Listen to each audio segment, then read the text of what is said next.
Dear student, myself Ajit Singh, Assistant Professor, Government Adarsh Girls College Shopur, is going to teach you application of microbiology in this video lecture.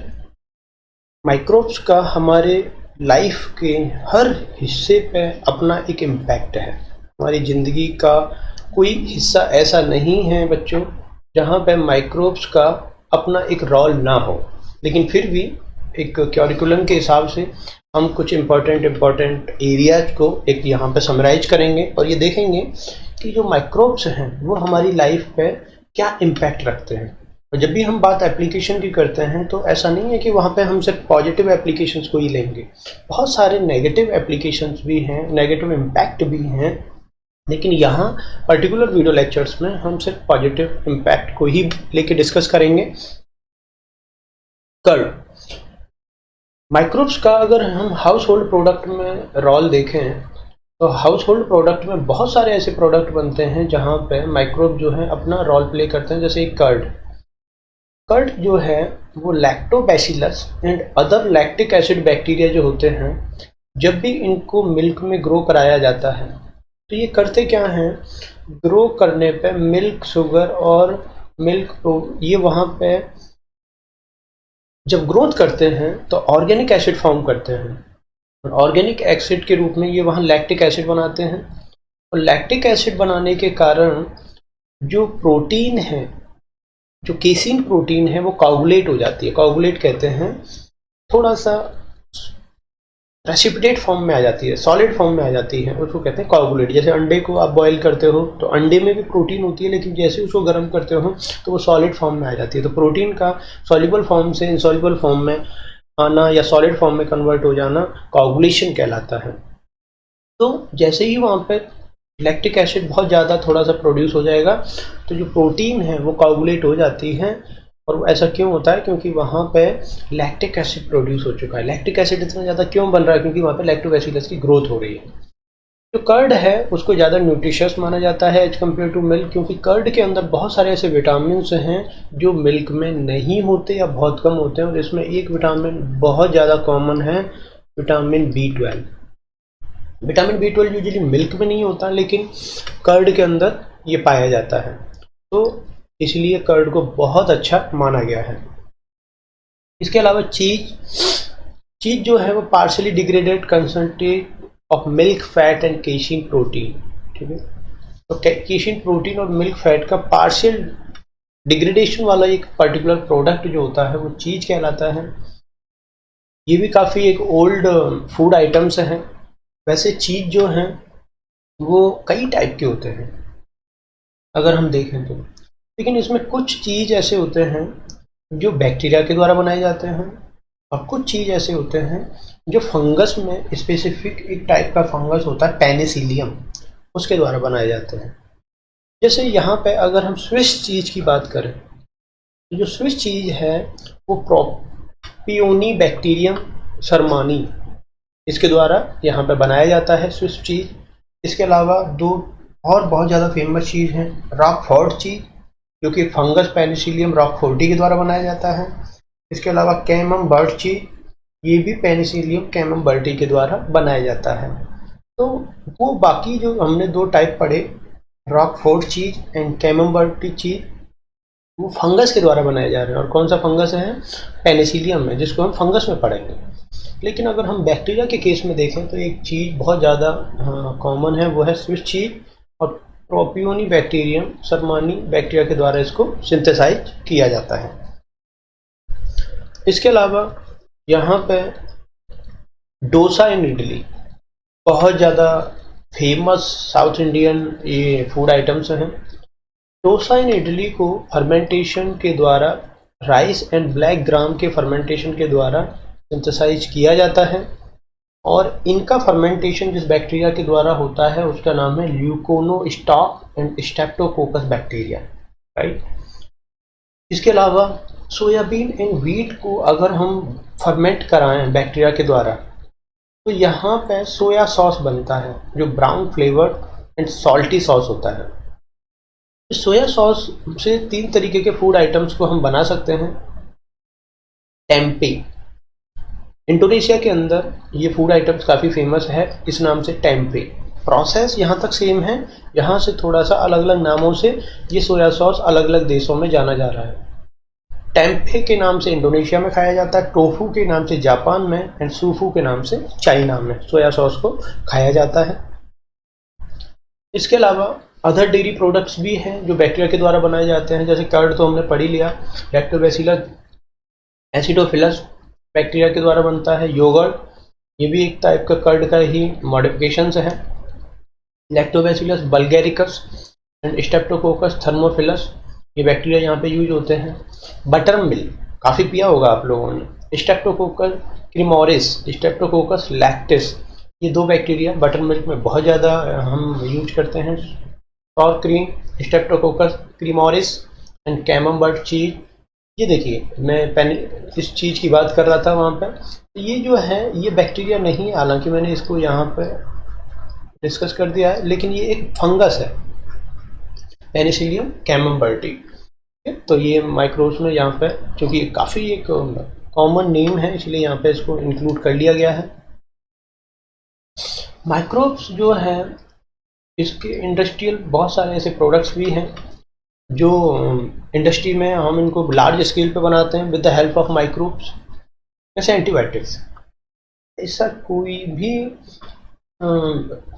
Persons नहीं है जिसने through out the life कभी ना कभी antibiotic का use ना किया हो, या ये कहिए कि हम आज की डेट में हेल्थ प्रोटेक्शन को लेके एंटीबायोटिक पर बुरी तरीके से डिपेंडेंट हैं। एंटीबायोटिक कुछ केमिकल कंपाउंड होते हैं जो एक बैक्टीरिया सीक्रेट करता है दूसरे बैक्टीरिया के लिए। जैसे ये एक बैक्टीरिया ए है, इसने कुछ केमिकल कंपाउंड यहाँ पे सीक्रेट किए, तो ये जो कंपाउंड हैं ये बाकी दूसरे ऑर्गेनिज्म को यहाँ पे ग्रोथ नहीं करने देंगे। इसकी ग्रोथ को स्टॉप नहीं करेंगे लेकिन दूसरे ऑर्गेनिज्म को ग्रोथ नहीं करने देंगे। तो ये बैक्टीरिया ने अपने प्रोटेक्शन के लिए बनाया था, इसको हम अपने मतलब इन्हीं पैथोजेंस के खिलाफ हथियार के रूप में यूज करते हैं। तो वो केमिकल कंपाउंड जो कोई बैक्टीरिया ही बना रहा है और किसी दूसरे बैक्टीरिया की ग्रोथ को वो ब्लॉक कर रहा है, तो ऐसे केमिकल कंपाउंड को एंटीबायोटिक्स कहते हैं। पेनिसिलिन जो है वो सबसे पहले डिस्कवर किया जाने वाला एंटीबायोटिक था। अलेक्जेंडर फ्लेमिंग ने इसको डिस्कवर किया था 1945 में, इनको नोबेल प्राइज मिला था। Alexander Fleming, Chain and Florey को। अलेक्जेंडर फ्लेमिंग ने इसकी डिस्कवरी की थी पेनिसिलिन की, लेकिन इनका commercial application Florey and Chain ने बताया था, इसीलिए तीनों ही वैज्ञानिकों को 1945 में नोबेल प्राइज दिया गया था। इसके अलावा कुछ और भी एंटीबायोटिक्स हैं, जैसे बेसिट्रेसिन, बैसिलस लाइकेनिफॉर्मिस से इसको हम आइसोलेट करते हैं। Aureomycin, streptomyces, aureofaciens, chloramphenicol, streptomyces venezuelae, erythromycin, streptomyces erythraeus, streptomycin, streptococcus griseus. तो ये कुछ सर्टेन एंटीबायोटिक्स हैं, जो इम्पोर्टेंट एंटीबायोटिक्स हैं वो हमने यहाँ पे कुछ लिस्टेड कर रखे हैं। आपको इनको थोड़ा सा ध्यान रखना है। इसमें सबसे ज़्यादा जो ध्यान रखना है वो क्लोरामफेनिकोल, एरिथ्रोमाइसिन और स्ट्रेप्टोमाइसिन, क्योंकि हम जनरल लाइफ में भी पेनिसिलिन तो रखना ही है क्योंकि उसका हिस्टोरिकल इंपॉर्टेंस है, लेकिन स्ट्रेप्टोमाइसिन, क्लोरामफेनिकोल और एरिथ्रोमाइसिन ये हमारे डेली लाइफ में बहुत ज़्यादा यूज हो रहे हैं, तो आपको इनको ध्यान रखना है। इसके अलावा बहुत सारे ऐसे बायोएक्टिव मॉलिक्यूल्स होते हैं जो हमारे लिविंग सिस्टम में फंक्शनल हैं और दूसरे कंपोनेंट के साथ रिएक्ट कर सकते हैं। तो ये इस तरीके के जो बायोएक्टिव मॉलिक्यूल्स हैं, ये बायोएक्टिव मॉलिक्यूल्स में अगर हम देखें तो यहाँ पे जैसे एसिटोबैक्टर एसिटाई है, ये एसिटिक एसिड बनाता है। बहुत सारे हमारे लाइफ में डेली के कुछ ऑर्गेनिक कंपाउंड्स होते हैं जो हमारे लिविंग सिस्टम में बड़ा रोल प्ले कर रहे हैं। जैसे एसिटोबैक्टर एसिटाई एसिटिक एसिड बनाता है, क्लॉस्ट्रीडियम ब्यूटाइलिकम ब्यूटारिक एसिड बना रहा है, लैक्टोबैसिलस से हम लैक्टिक एसिड बनाते ही हैं। इन एसिड को हम लाइफ में डिफरेंट फॉर्म में यूज करते हैं, ये हमारे यूज इन डेली लाइफ, ये हमारे डेली लाइफ में बहुत ज़्यादा यूज होते हैं। फिर हमारे बहुत सारे ऐसे एंजाइम्स भी हैं जो हम कॉमर्शियली जो है with the help of microbes उनको प्रोड्यूस करते हैं। जैसे इन एंजाइम्स की अगर बात करें तो लाइपेज एंजाइम जो है वो यहाँ पर बहुत ज़्यादा कॉमन तरीके से यूज हो रहा है। लाइपेज एंजाइम है, ये क्या करता है, जैसे लिपिड के जो भी स्टेन्स होते हैं, जैसे कपड़े पर कोई तेल का धब्बा लग गया, तो वहां पे अगर आप लाइपेज एंजाइम डालो तो वो वहां पर उस लिपिड के मॉलिक्यूल को डिग्रेड कर देगा और वहां से उस स्टेन्स को, उस धब्बे को हटा देगा। और आजकल ये लाइपेज एंजाइम डिटर्जेंट्स में भी यूज होने लगे हैं। बहुत सारे आप डिटर्जेंट ऐसे देखोगे जिनके एड्स आते हैं और वहाँ पे लाइपेज एंजाइम को वो एज ए कंपोनेंट मेंशन करते हैं कि हमारे डिटर्जेंट के अंदर लाइपेज एंजाइम है। तो वो इसीलिए ऐसा किया जाता है क्योंकि कई बार हमारे डेली रूटीन लाइफ में ऑयल के spots during the food intake, हम खाना खा रहे होते हैं, कपड़े पर तेल फैल गया, सब्जी गिर गई, तो उससे लिपिड के स्पॉट्स लग जाते हैं। लाइपेज एंजाइम जो है इन लिपिड स्पॉट्स को इजीली वहां से रिमूव कर देता है। तो जियोट्राइकम कैंडिडियम, राइट, कैंडिडम, जियोट्राइकम कैंडिडम जो एक बैक्टीरिया है वहां से इसको आइसोलेट किया जाता है। कुछ फंगस भी हैं जहां से इनको आइसोलेट किया जाता है। ठीक है, यहाँ पे एक थोड़ा सा करेक्शन करेंगे। जियोट्राइकम कैंडिडम जो है वो एक फंगस है और इसके अलावा कैंडिडा लाइपोलाइटिका भी एक दूसरा फंगस है जहां से इस लाइपेज एंजाइम को आइसोलेट किया जाता है। इसके अलावा बहुत सारे बैक्टीरियल स्पीसीज भी हैं जहां से लाइपेज एंजाइम को हम आइसोलेट करते हैं। उसके अलावा पैक्टिनेज एंड प्रोटीज, मोटेरेला, रेनिस्पोरा एंड बैसिलस स्पीसीज जो होती हैं वहां से इनको पैक्टिनेज एंड प्रोटीज एंजाइम को आइसोलेट किया जाता है। पैक्टिनेज और जो प्रोटीज होते हैं, ये जैसे आप कभी भी इंडस्ट्रियल लेवल पे फ्रूट जूस बनाते हो, तो जब फ्रूट जूस बनाते हो तो फ्रूट को जब स्क्रैच किया जाता है, उनको कुचला जाता है, तो उसमें फाइबर्स और इस तरीके के फाइब्रल स्ट्रक्चर्स भी आ जाती हैं। और ये जो फाइब्रल स्ट्रक्चर्स हैं, ये फाइब्रल स्ट्रक्चर कॉमर्शियल वैल्यू के लिए थोड़ा अच्छा नहीं है। आपने अगर आप जूस पी रहे हो उसमें इस तरीके का कोई रेसे जैसी चीज़ आ जाती है तो यू वॉन्ट फील गुड। इसीलिए इस तरीके की चीज़ों को अलग करने के लिए उस जूस प्रोडक्शन के दौरान वहाँ पे पैक्टिनेज एंड प्रोटीज एंजाइम डाल दिए जाते हैं। और ये जो एंजाइम्स होते हैं ये जो है जूस को और क्लियर बना देते हैं। वहाँ पे इस तरीके के जो फाइब्रल कंपोनेंट हैं उनको डिकम्पोज कर देते हैं, डाइजेस्ट कर देते हैं। और इस तरीके के एप्लीकेशंस के लिए मोटेरेला, रेनिस्पोरा, बैसिलस स्पीसीज बहुत ज़्यादा यूज होती हैं। इसके अलावा कुछ सर्टेन फंगस स्पीसीज भी हैं जहाँ से पैक्टिनेज एंड प्रोटीज को आइसोलेट किया जाता है। स्ट्रेप्टोकाइनेज बहुत इंपॉर्टेंट एक कंपाउंड है, इसको क्लॉट बस्टर भी कहते हैं। एक बैक्टीरिया है स्ट्रेप्टोकोकस, और स्ट्रेप्टोकोकस से इसको जो है आइसोलेट किया जाता है। इसको क्लॉट बस्टर जो है वो कहा जाता है। क्यों? क्योंकि ब्लड वेसल्स के बीच में जब भी कभी ब्लड का क्लॉट बनता है तो अगर उस ब्लड क्लॉट को रिमूव नहीं किया गया तो हमारे शरीर के अंदर हार्ट अटैक और इस तरीके के ब्लड रिलेटेड इश्यू डेवलप होने की संभावना रहती है। स्ट्रेप्टोकाइनेज एंजाइम क्या करता है, स्ट्रेप्टोकोकस से जो हमने आइसोलेट किया है वो इस तरीके के ब्लड क्लॉट्स को ड्यूरिंग द ब्लड वेसल्स, हमारे ब्लड की जो वेसल्स हैं उसके अंदर अगर इस तरीके का कहीं क्लॉट है तो उसको वो डिजॉल्व कर देता है। राइट, तो ये बड़ा ही इंपॉर्टेंट एक एंजाइम्स है स्ट्रेप्टोकाइनेज, क्योंकि ये क्लॉट को डिजॉल्व कर रहा है इसलिए इसको क्लॉट बस्टर भी कहते हैं। इसके अलावा माइक्रोब्स जो हैं वो सीवेज ट्रीटमेंट में भी यूज होते हैं। हमारे जो सीवेज है ये आज हमारे बड़ी सिटियों का एक बहुत ही कॉमन एक समस्या है। अब इस सीवेज ट्रीटमेंट में जो है माइक्रोब्स के बिना सीवेज ट्रीटमेंट कभी भी पॉसिबल नहीं है। इस सीवेज ट्रीटमेंट में क्या प्रोसीजर होती है, किस तरीके के कितने सेक्शंस होते हैं, थोड़ा सा ब्रीफ में इसको देखेंगे। वैसे इकोलॉजी में हम पॉल्यूशन और इस तरीके के जो चैप्टर्स पढ़ते हैं तो वहाँ पे इन चीज़ों को और डिटेल डिस्कस किया जाता है, लेकिन यहाँ पे थोड़ा सा हम ब्रीफली इन चीज़ों को देखेंगे। सीवेज जो ट्रीटमेंट है वो जो भी म्युनिसिपल वेस्ट होता है, वाटर है, म्युनिसिपल वेस्ट वाटर जो है उसको हम सीवेज कहते हैं।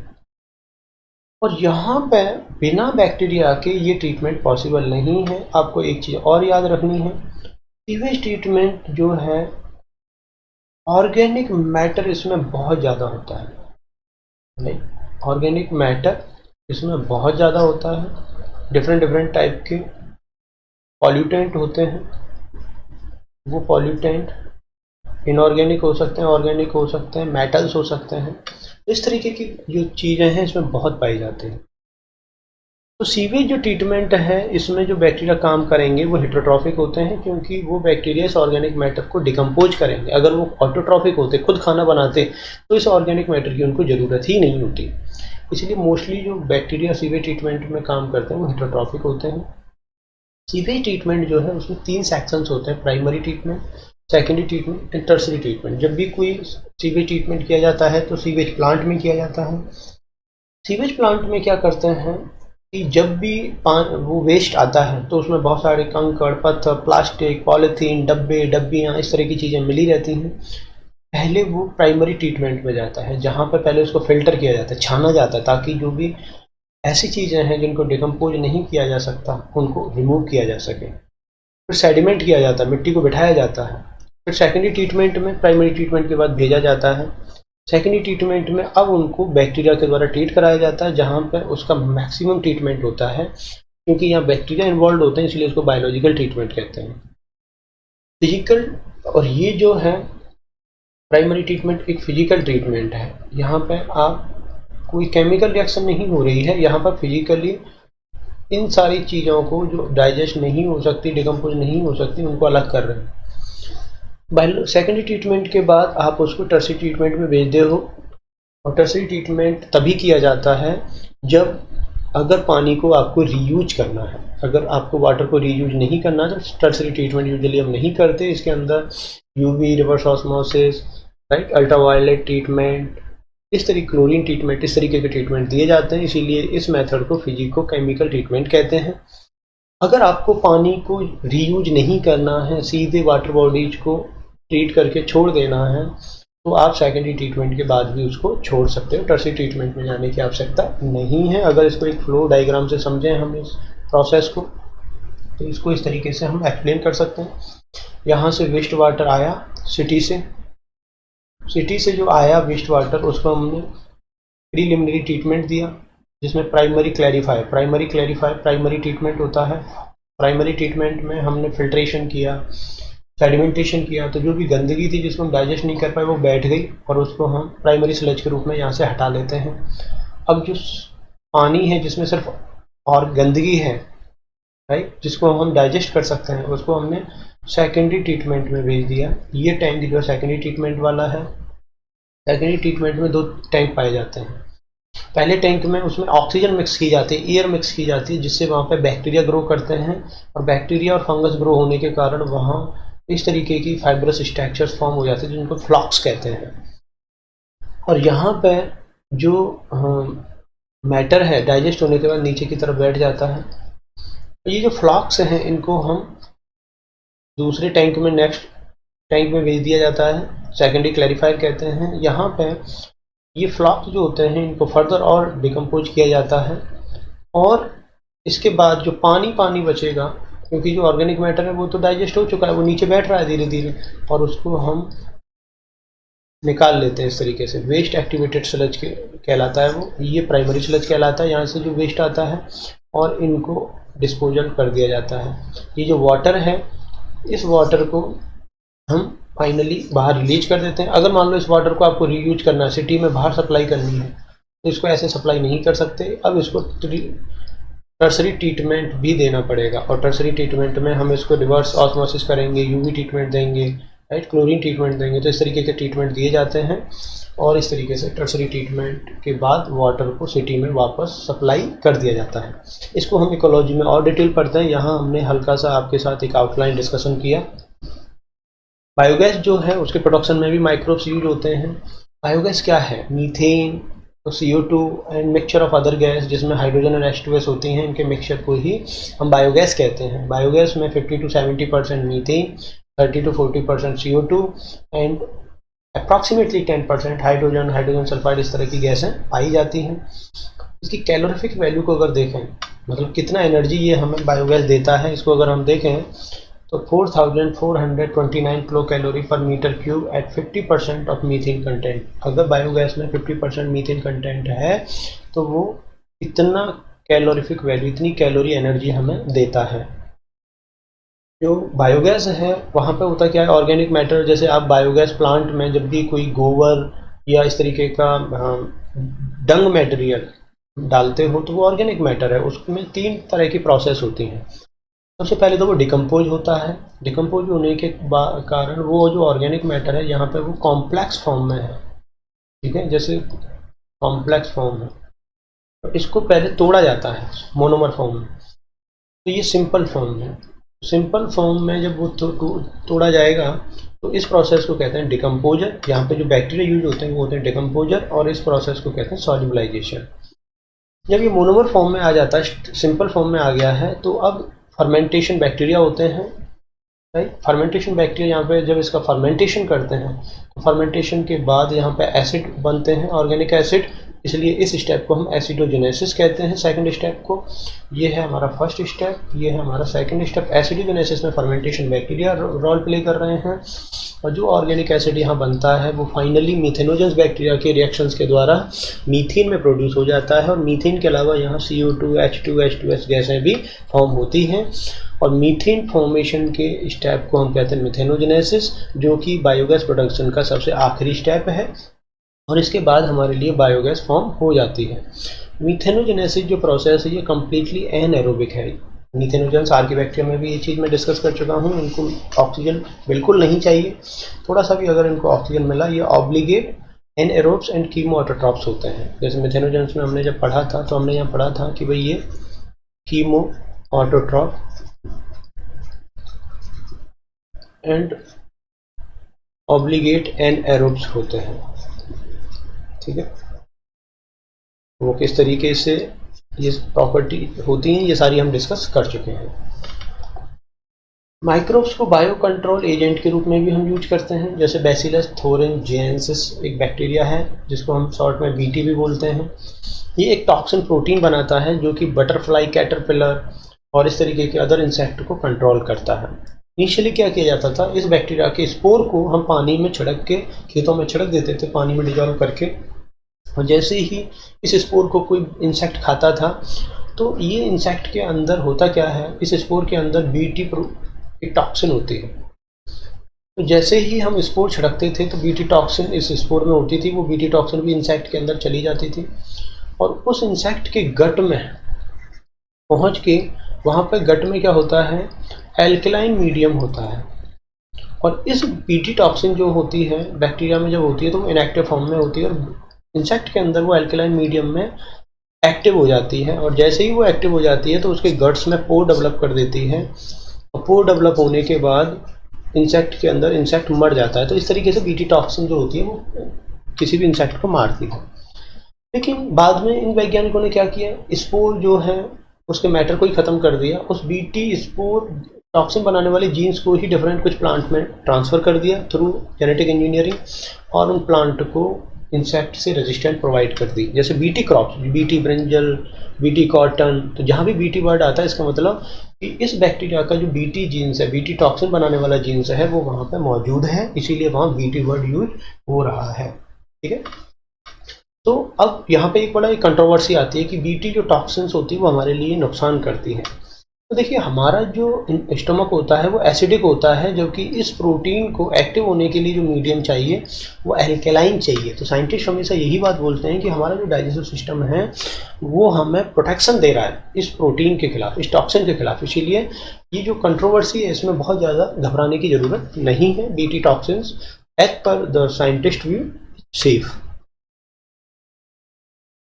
इसके अलावा बैक्यूलो वायरस एक वायरस होते हैं जो पैथोजन हैं और ये इंसेक्ट को अटैक करते हैं। तो हमारी जो क्रॉप्स हैं उनको इंसेक्ट खराब करते हैं, तो वो इंसेक्ट के अगेंस्ट इन वायरस को यूज किया जा सकता है। तो ये जो वायरस हैं ये इस इंसेक्ट पे तो अटैक कर रहे हैं, लेकिन इनका हमारे ऊपर कोई इम्पैक्ट नहीं है, इसीलिए हम इनको इन इंसेक्ट को कंट्रोल करने के लिए यूज कर सकते हैं।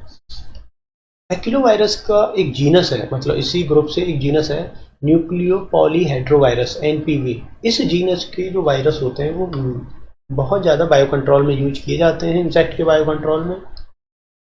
ये जो बैक्यूलोवायरस होते हैं ये स्पीसीज स्पेसिफिक होते हैं, जिस इंसेक्ट पे काम करेंगे, जिस इंसेक्ट को इन्फेक्ट करेंगे, ये सिर्फ उसी को करते हैं, बाकी इंसेक्ट को ये प्रभावित नहीं करते।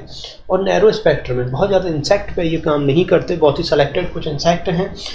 और नॉन टारगेट इंसेक्ट मतलब ऐसे इंसेक्ट जो इनके टारगेट नहीं है, उन पर इनका कोई इम्पैक्ट नहीं है, इसीलिए बैक्यूलोवायरस को भी हम बायो कंट्रोल एजेंट के रूप में यूज करते हैं।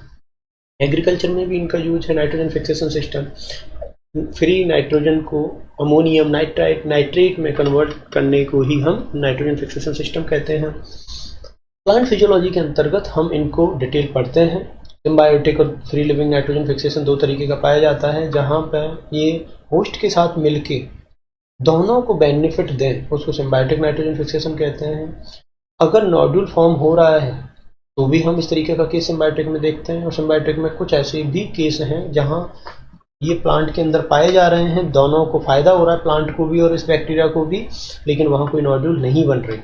नोड्यूल फॉर्मेशन में राइजोबियम, ब्रैडीराइजोबियम, एजोराइजोबियम जो लेग्यूम फैमिली है, ये तीनों बैक्टीरिया एक राइजोबिया ग्रुप बनाते हैं, और ये जो है ये राइजोबिया ग्रुप लेग्यूम प्लांट जो होते हैं वहां पर ये नोड्यूल बनाते हैं। इसके अलावा फ्रैंकिया, एनाबीना, नॉस्टॉक, ये कुछ माइक्रोब्स हैं। ये मायरिका, कैजुरेना, एलनस, गुनेरा, कुछ ऐसे प्लांट हैं जहाँ पे ये नोड्यूल बनाते हैं। अब किस में कौन बना रहा है ये हम नाइट्रोजन फिक्सेशन जब हम प्लांट फिजियोलॉजी में पढ़ते हैं तो वहाँ हम देखते हैं। तो ये बैक्टीरिया भी नोड्यूल फॉर्म करते हैं, लेकिन ये बैक्टीरिया जो हैं ये लेग्यूम प्लांट में नहीं करते, ये करते हैं नॉन लेग्यूम प्लांट में, जैसे मायरिका, कैजुरेना, एलनस, गुनेरा।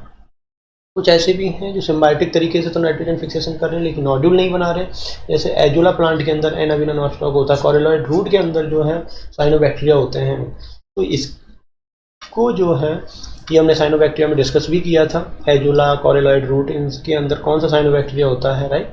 तो ये नोड्यूल नहीं बनाते। इसके अलावा फ्री लिविंग भी होते हैं जो किसी के साथ मिल के नहीं रहते, अलग रहते हैं, फ्री रहते हैं। तो एरोबिक और एनारोबिक दो तरीके के होते हैं। इसमें एरोबिक नाइट्रोजन फिक्सेशन करने वाले, इनको ऑक्सीजन जरूरी है, तो उसमें एजोस्पाइरुलम, एजोटोबैक्टर आते हैं। लेकिन जिनको ऑक्सीजन नहीं चाहिए वो एनारोबिक नाइट्रोजन फिक्सेशन सिस्टम के अंतर्गत हम उनको क्लासीफाई करते हैं, जिसमें क्लॉस्ट्रीडियम, क्रोमेशियम ये सब आते हैं।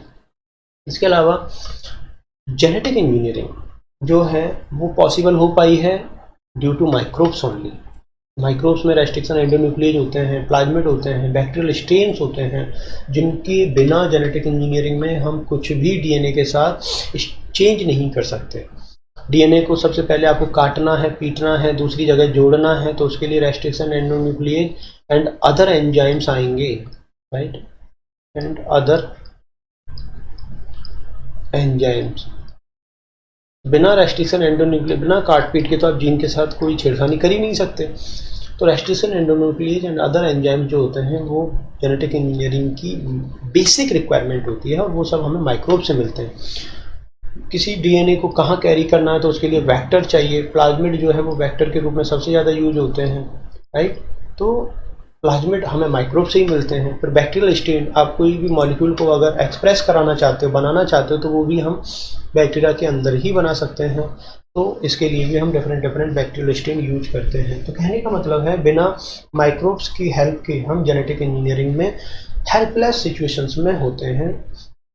जेनेटिक इंजीनियरिंग अगर आज की डेट में किसी मुकाम तक पहुंच पाई है तो वो माइक्रोब्स की हेल्प से ही पहुंच पाई है। अब ऐसा नहीं है कि हमारे माइक्रोबायोलॉजी में यही कुछ एप्लीकेशंस हैं, ये कुछ समराइज एप्लीकेशंस हैं जो बहुत ज़्यादा अपना रोल प्ले कर रहे हैं। इनके अलावा भी बहुत सारे ऐसे एप्लीकेशंस हैं जो माइक्रोब्स में जो हमारी डेली लाइफ में रोल प्ले करते हैं। तो उम्मीद करता हूँ इन समराइज कुछ फंक्शंस के थ्रू आपको एप्लीकेशन ऑफ माइक्रो